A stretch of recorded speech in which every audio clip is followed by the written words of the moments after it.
achieved is this fact that in South Africa, health is not a commodity. Our supreme law says that everyone has a right of access to healthcare services. That says that the government has a duty to decommodify health and not allow people who think that health is something that can be made, lots of money made from, to determine the framework for health. It's also significant that the Constitution says that no one may be denied emergency medical services. And the question of what constitutes emergency medical services is a crucial, unanswered question still in NHI, because nearly 20 years post-Constitution, there is not a legal definition of what is meant by these three words, emergency medical services. And because there's no legal definition of emergency medical services, nobody can claim that right at the moment. And that would be a critical aspect of NHI.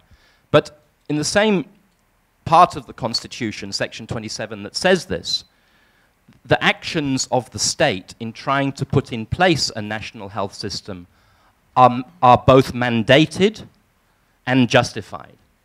Because Section 27 says the state must take reasonable legislative and other measures within its available resources to progressively realize the right of access to healthcare services. And put simply, what that means when an NHI idea comes under attack from the private healthcare sector is that the government, when it puts a policy proposal on the table, when it seeks to limit certain powers in order to improve the right of access to healthcare services, is simply doing what the Constitution requires of it, which is moving in a direction of delivering quality healthcare for everyone.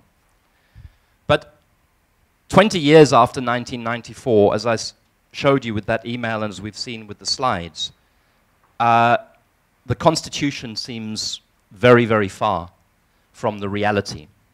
And what we have witnessed is not just the growth of inequality, which has grown significantly, but is actually the deterioration of health outcomes in many respects, and the deterioration of certain healthcare services. There is more access to healthcare than there was 20 years ago, but the quality of public healthcare has degenerated in many respects. And I would argue that as we approach NHI, there are two overriding issues now that have to be addressed. The first thing is the quality of public healthcare services.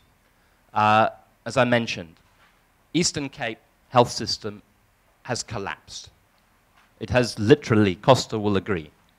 Medicines are not getting to clinics, people are not being paid, machines, equipment are not in the system, there's a bloated bureaucracy and a starved service delivery platform. But I won't go on about the quality of healthcare service, public healthcare service, but that's part one. The second part, which is not unrelated, is the cost and oversupply of private healthcare in this country. And the two work against each other. It hasn't been mentioned yet today, for example, but you know, bad public health is good private business.